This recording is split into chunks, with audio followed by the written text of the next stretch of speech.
बढ़ाएं अपना कदम सक्सेस की ओर मार्गदर्शन कोचिंग इंस्टीट्यूट के साथ।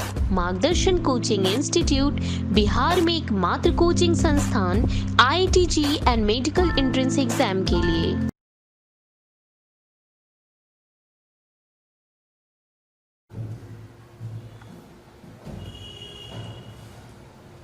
आज हमारी सेकंड लेक्चर शुरू हो रही है।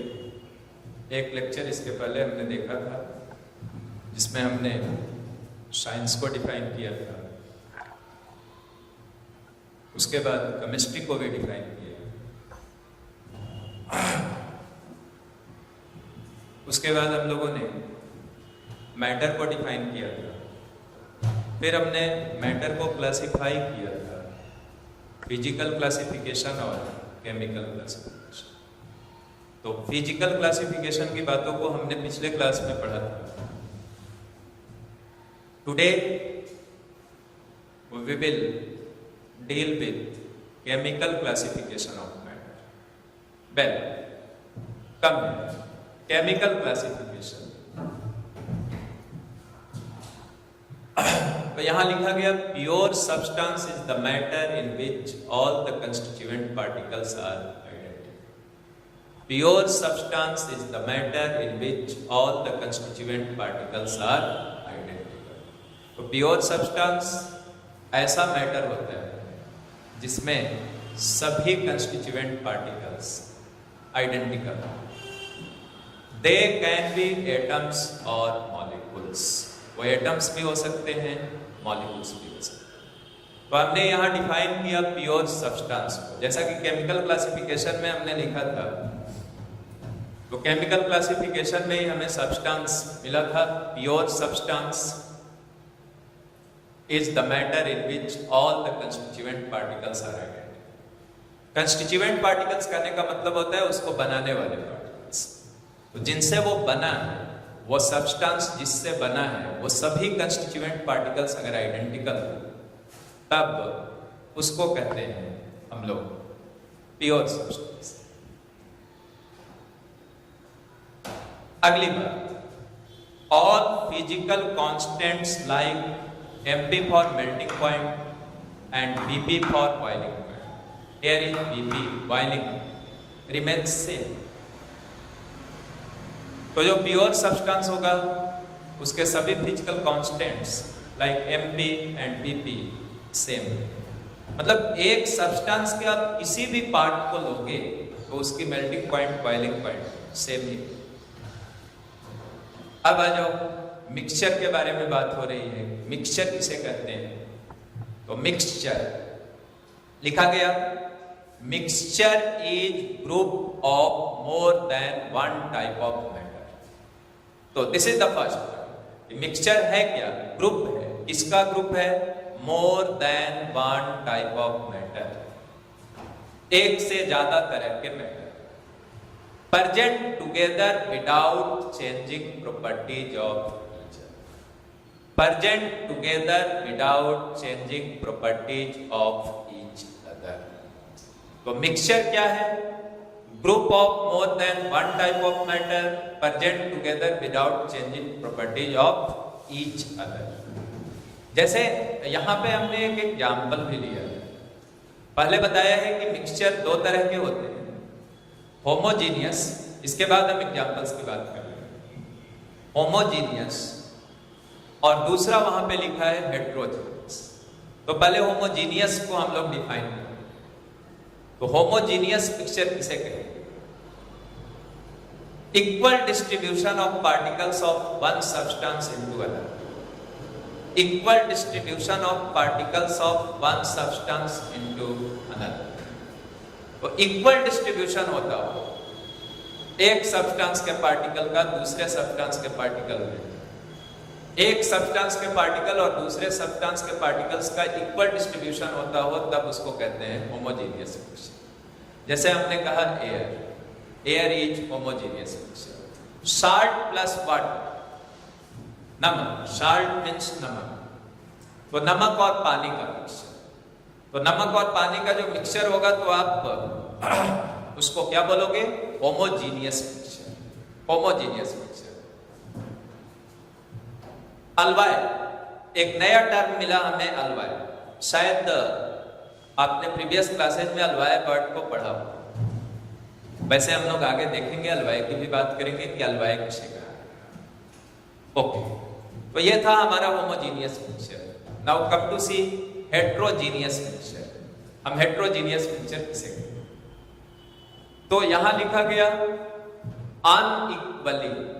Unequally distributed mixture. ऐसा मिक्सचर वहां पे कहा गया था कि इक्वल डिस्ट्रीब्यूशन, एक सब्सटेंस के पार्टिकल का दूसरे सब्सटेंस के पार्टिकल। यहां कहा जा रहा है कि अनइक्वली डिस्ट्रीब्यूटेड मिक्सचर। जैसे कहा गया सैंड एंड वाटर। जैसे आप सैंड समझते हो, सैंड बालू जिसको कहते हो हिंदी में, तो सैंड और पानी को मिक्स करोगे तो सैंड अलग हो जाएगा, पानी अलग हो जाएगा, सैंड कहीं सेटल हो जाएगा थोड़ी देर में। वो होमोजीनियस नहीं हुआ, हेट्रोजीनियस हुआ, इक्वल डिस्ट्रीब्यूशन नहीं हुआ। तो this is the example of heterogeneous mixture. तो बच्चों, हम लोगों ने यहां तक में केमिकल क्लासिफिकेशन में प्योर सब्सटेंस के बारे में थोड़ी बात की। उसके बाद हम लोग चले आए प्योर सब्सटेंस के बाद हम लोग मिक्सचर की बात किए। मिक्सचर के दो टाइप्स को देखा, होमोजीनियस एंड हेट्रोजीनियस। अब हम लोग बात कर रहे हैं एलिमेंट्स। तो लिखा गया The term was first of all used in 1661 by Boyle। तो बॉयल का नाम शायद आपने सुना हो, बॉयल्स लॉ पढ़ते होंगे अपने स्कूल केमिस्ट्री में। तो ये जो एलिमेंट टर्म था वो सबसे पहले बॉयल द्वारा यूज किया, आगे डिफाइन किया गया है। It is pure substance in which constituent particles consist of atoms of identical atomic number।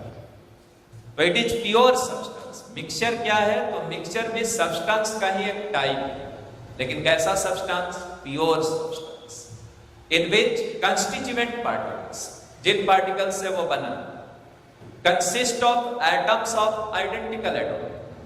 तो जो कंस्टिट्यूएंट पार्टिकल्स हैं they are atoms of identical atomic numbers। अब एक फिर नया टेक्निकल टर्म आया, एटॉमिक नंबर। तो will talk about atomic number. आपने इसको भी पढ़ा होगा अपने प्रीवियस केमिस्ट्री क्लासेज में, what is called atomic number. Atomic number को यहां डिफाइन किया गया, it is number of protons present in the nucleus of an atom. यह डिफिनेशन शायद आपको पहले से भी आता होगा। हम लोग भाई बेसिक्स की बात कर रहे हैं, ये सब कुछ टर्म्स है जो बहुत इंटरेस्टिंग तो नहीं लगते, बट धीरे धीरे केमिस्ट्री से हमने शुरू किया था, धीरे धीरे हम लोग ऐसी जगह पे भी जाते हैं जहां से काफी इंटरेस्ट आने लगता है, अंडरस्टैंडिंग ज्यादा जरूरत होने लगती है, समझ में आना शुरू होता है। ये सब टर्म डिफाइनिंग टर्म है, बस नाम है, इनको सुनना है, इनकी प्रॉपर्टीज को जानना है। तो अब एटॉमिक नंबर का डिफिनेशन यहाँ पे जैसा कि अभी बोला मैंने, ये है क्या? किसी एटम के न्यूक्लियस में मौजूद प्रोटॉन्स की संख्या। तो किसी भी एटम के न्यूक्लियस में जो प्रोटॉन्स की संख्या होती है उसे हम लोग कहते हैं एटॉमिक। अब एटम के बारे में हम लोग और आगे डिटेल में बात करेंगे कि एटम जो होता है उसके 3 सब एटॉमिक पार्टिकल्स होते हैं, इलेक्ट्रॉन्स, प्रोटॉन्स, न्यूट्रॉन्स। तो इसकी डिटेल डिस्कशन हम लोग आगे जब एटम की स्पेसिफिक पढ़ाई करने लगेंगे तो वहां पे हम लोग बहुत सारी बातों को करेंगे। एटम में न्यूक्लियस होता है, एटम में सेल होता है, न्यूक्लियस में क्या रहता है, सेल में क्या रहता है, कौन से पार्टिकल्स का नेचर कैसा होता है। फिलहाल बस एटॉमिक नंबर को फिर से हमने रिकॉल कराया, जो कि आप अपने प्रीवियस क्लासेज में पढ़े थे। एटॉमिक नंबर क्या है बच्चों? It is the number of protons present in nucleus of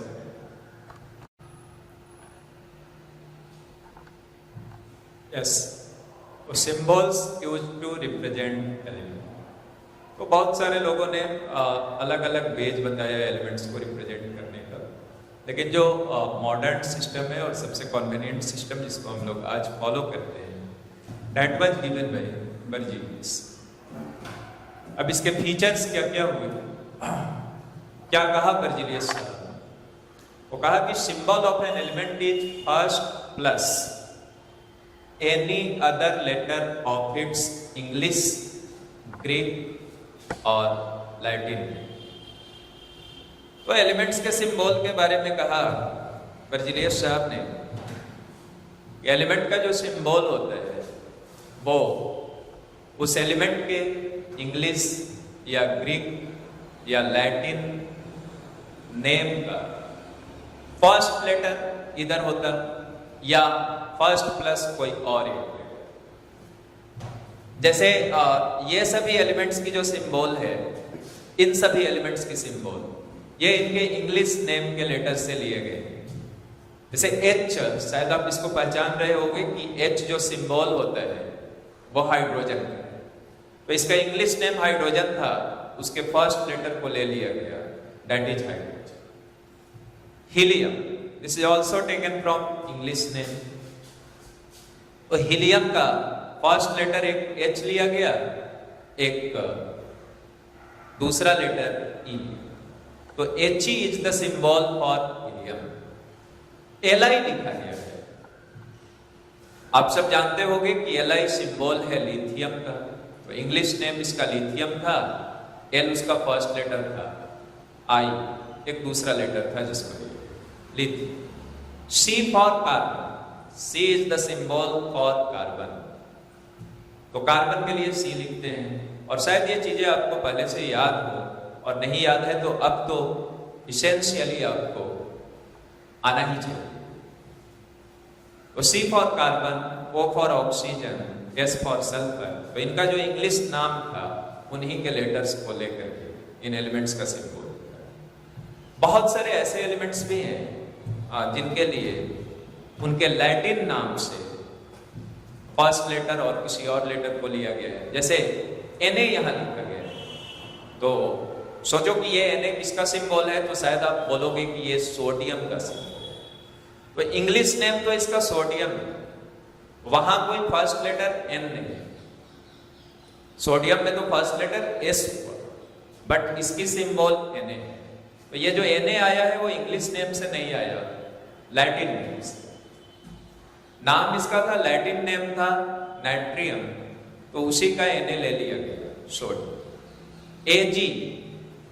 Ag देख के शायद आपको याद आता हो कि ये सिल्वर का सिंबल है। This is symbol for silver.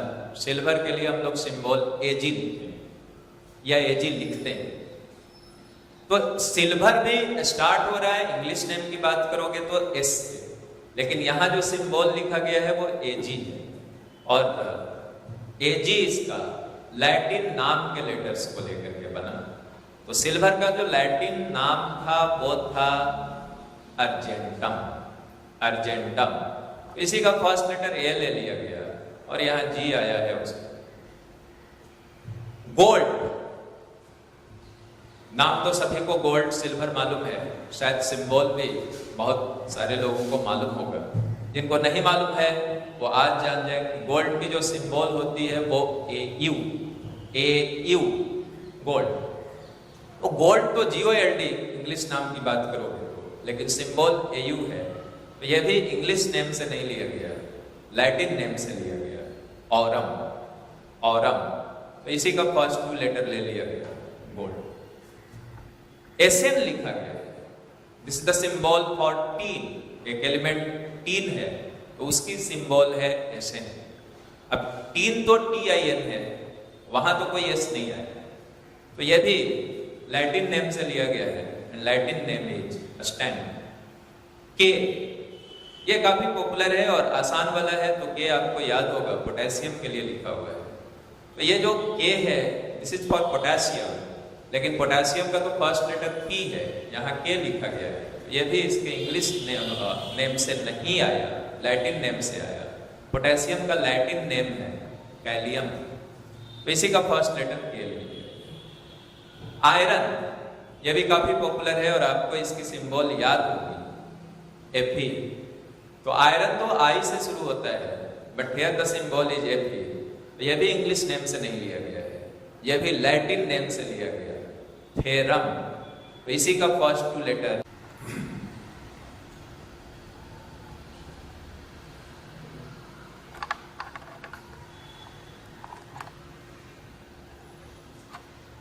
Yes, तो अब हम लोग बात कर रहे हैं IUPAC system for naming elements. IUPAC शायद आपने सुना हो। तो IUPAC एक ऑर्गेनाइजेशन है और जिसका फुल फॉर्म होता है international union of pure and applied chemistry. तो एक ऑर्गेनाइजेशन है जिसकी हेडक्वार्टर जेनेवा में है और केमिस्ट्री में जो भी चेंजेस होती वो इसी ऑर्गेनाइजेशन के द्वारा फाइनलाइज किया जाता है। वो तो IUPAC के बारे में लिखा गया कि IUPAC stands for international union of pure and applied chemistry. तो IUPAC ने क्या मतलब है? It was proposed for super heavy elements, atomic number 80 dot NO dot, atomic more than 100। तो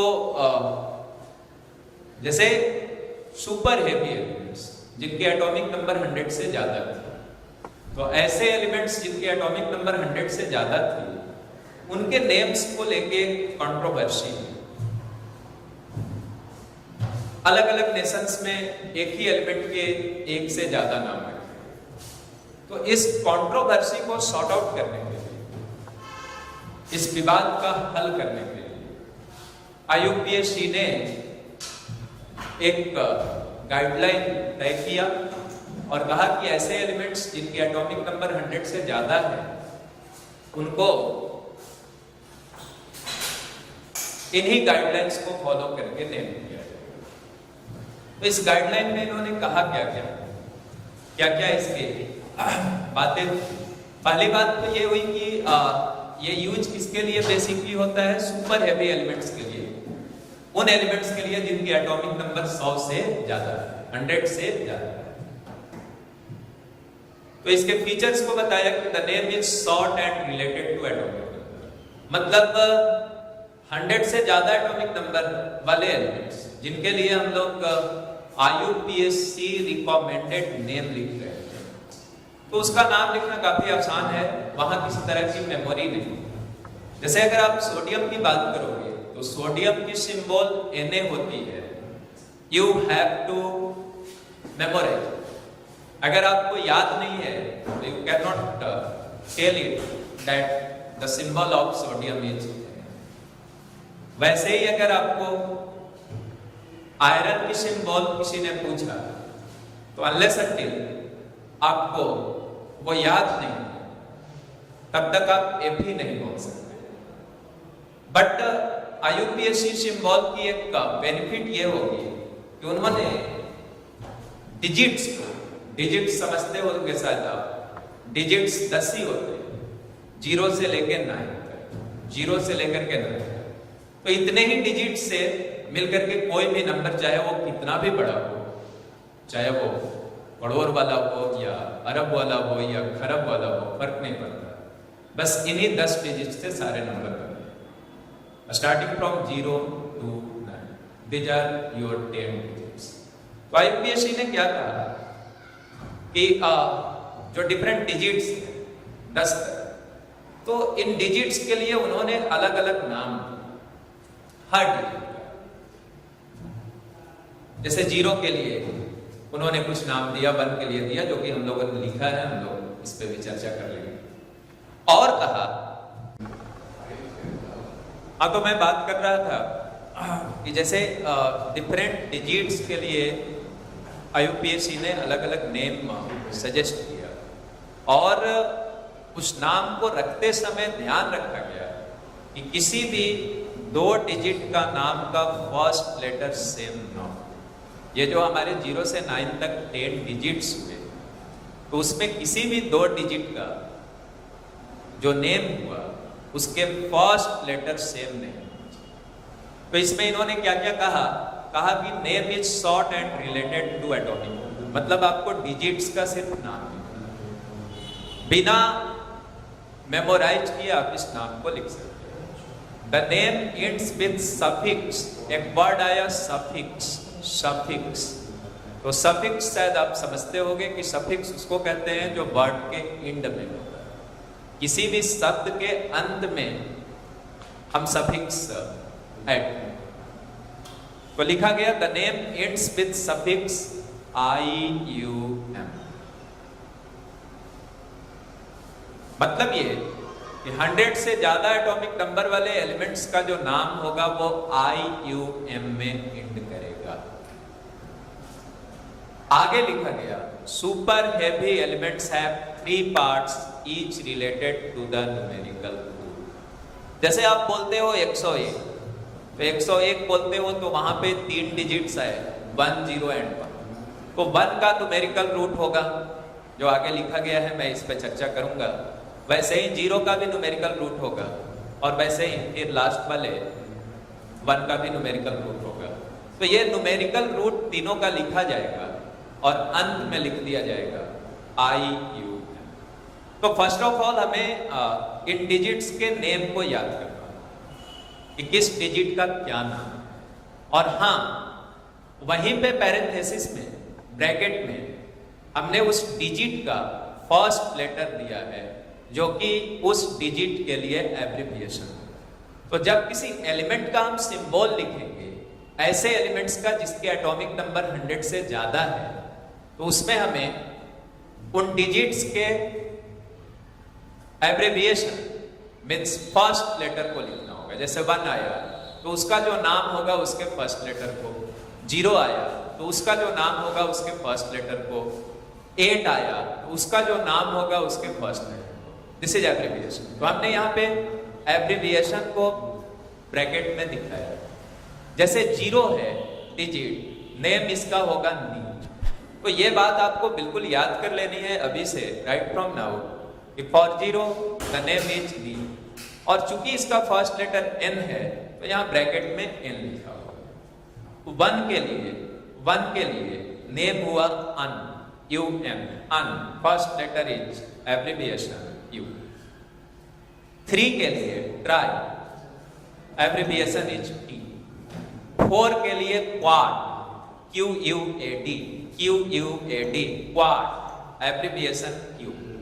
5 के लिए पेन, एब्रिविएशन P।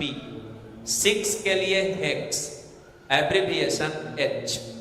7 के लिए सेप, एब्रिविएशन S। 8 के लिए ऑक, एब्रिविएशन O। 9 के लिए इन, ENN, इन, एब्रिविएशन इज। तो ये अपने डिफरेंट डिजिट्स का डिफरेंट नाम है जो अभी हमको याद हो जाना चाहिए। एक बार फिर आप सब मेरे साथ रिकॉल करो इन चीजों को। 0 नेम इज नी और फर्स्ट लेटर उसका एब्रिविएशन यूज होता है।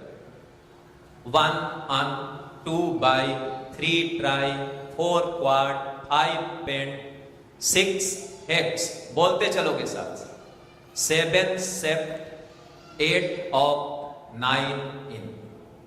ठीक है, आई थिंक ये अब तुम्हें याद हो गया होगा। 1-2 बार और दोहरा लेना, लिख लेना, ये याद हो जाएगा। अब मैं आपको जस्ट दिखाने जा रहा हूं कि कैसे 100 से ज्यादा एटॉमिक नंबर वाले एलिमेंट्स का सिंबल और IUPAC नाम हम लोग आसानी से लिख सकते।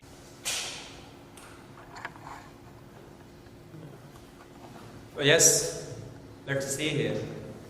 तो हमने यहाँ एटॉमिक नंबर लिखा है, thereafter name of element and finally symbol of. तो हम लोग अब ऐसे एलिमेंट्स की नेमिंग कर रहे हैं जिसके एटॉमिक नंबर 100 से ज्यादा है, उनके लिए हम IUPAC नेम लिख रहे हैं। और देखो ये कितना आसान है। आपको अभी अभी हमने डिजिट्स के नेम बतलाए थे और उसका फर्स्ट लेटर एब्रिविएशन के तौर पे यूज किया जाएगा। तो डिजिट्स के नेम शायद आपको अब याद हो गए होंगे। Let's do it. ऐसे एलिमेंट का नाम लिखना जिसके एटॉमिक नंबर 101। तो 3 डिजिट है, 1 0 एंड 1। तो पहले 1 के लिए हमने लिख दिया अन, 1 के लिए अन। 0 आया, 0 के लिए हमने देखा नाम था नी, तो अन के बाद लिख दिया नी। फिर 1 के लिए फिर से लिख दिया 1। और अंत में अभी बतलाया था कि सफिक्स IUM देना है। तो इन सभी एलिमेंट्स की जो सफिक्स होगी डेट विल बी IUM। तो इसका कंप्लीट नेम हुआ आन-नील अनियम। आन-नील अनियम, देखो आप लोग कितने आसानी से लिख सकते। आन-नील अनियम। और अब बात आ गई सिंबल। तो तीनों डिजिट्स के नेम का फर्स्ट लेटर यूज कर लो। 1 के लिए अन नाम था तो यू लिख दिया, 0 के लिए नील था N लिख दिया, 1 के लिए फिर अन था यू लिख दिया। तो 101 वाले एलिमेंट के IUPAC सिंबल हुई UNU। सिमिलरली अब इन सारे को बहुत आराम से अब कर सकते हो, जैसे 102।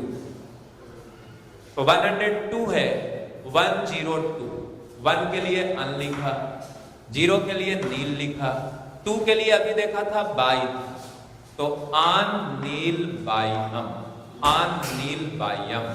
सिंबल लिख दिया UNB, आन नील बाइयम। क्या आप लोगों से हो रहा है? ये आसानी से होगा, जस्ट कोशिश करो खुद से लिखने का। नेम भी खुद से लिखो और सिंबल भी खुद से लिखो। 103, 103। तो इस एलिमेंट का नाम लिखना है। तो डिजिट्स आर 1, 0 and 3। तो 1 के लिए लिख दिया अन, 0 के लिए नील और 3 के लिए ट्राई आ रहा है। तो आन नील ट्राई अम, आन नील ट्राई अम यहां लिख दिया। सिंबल इसका U for un, N for nil and D for tri, UND। अब सिमिलरली 104 था तो नाम हुआ आन नील क्वाडी, UND। Are you getting it right? अब आप लोग अपने से करो। इसमें से मान लो हमने ये ले लिया 107, तो 107 वाले का नाम लिखना था हमें। डिजिट्स क्या क्या आए हैं? 1, 0 and 7। तो 1 के लिए अन लिख दिया, 0 के लिए नील लिख दिया और 7 के लिए सेप्ट लिख दिया। आन नील सेप्टियम, आन नील सेप्टियम। सिंबल बोलना था 107 वाले का, तो 1 था U, 0 था N, नील के लिए 0 के लिए नील और नील का फर्स्ट लेटर N, तो UNS यहां लिखा हुआ है, you can see here 107 unnilseptium UNS। अब किसी का भी सपोज आपको 112 हमने लिखा है, तो इसका IUPAC नाम लिखना था। तो अन बाइयम, 112 अन बाइयम। अब कोई बच्चा कहता कि सर 115 होता तब कैसे? तो suppose we are having 115, atomic number 115। इसका हमें इस एलिमेंट का IUPAC नाम किसी ने पूछा, तो अब हम कहेंगे कि 115 में जो डिजिट्स हैं वो हैं 1, 1 and 5। 1 के लिए अन हो गया, फिर से 1 के लिए अन हो गया और 5 के लिए पेंट हो गया। तो अन पेंटियम, अन पेंटियम। अब इसका सिंबल लिखना होता तो सिंबल लिख देते UUP। अब किसी ने कहा कि 114 रहा, तो आप खुद से लिख सकते हो, अब आपको मेरी हेल्प की जरूरत नहीं। 114 है तो डिजिट्स क्या क्या है? 1, 1 and 4, 1, 1 and 4। अब 1 के लिए लिख लो, 1 के लिए क्या हो गया? 1 के लिए हो गया अन, नेक्स्ट 1 के लिए भी अन, तो अन। और लास्ट डिजिट जो 4 आया है तो उस 4 के लिए हुआ क्वाड, तो अन क्वाडियम, अन क्वाडियम। 114 एटॉमिक नंबर वाले एलिमेंट का नाम हो गया। अब सिंबल की बात है, वो सिंबल हो गया U Q। अब 118 कोई बोल देता तो बिल्कुल ही फियरलेस होकर के इसका नाम बोलो। 118 है तो हो गया अन ऑक्टियम, अन ऑक्टियम। आई थिंक 100 से ज्यादा एटॉमिक नंबर वाले एलिमेंट्स का नाम बच्चों आपको लिखने आ गया होगा, इसकी सिंबल भी लिखने आ गई होगी। तो सेकेंड लेक्चर का एंड हम लोग यहीं पे करेंगे। होप सो कि आपने इन चीज़ों को एंजॉय भी किया होगा, अच्छे से समझा भी होगा। और नेक्स्ट फिर मिलेंगे अगले क्लास में। तब तक के लिए सबको थैंक यू वेरी मच।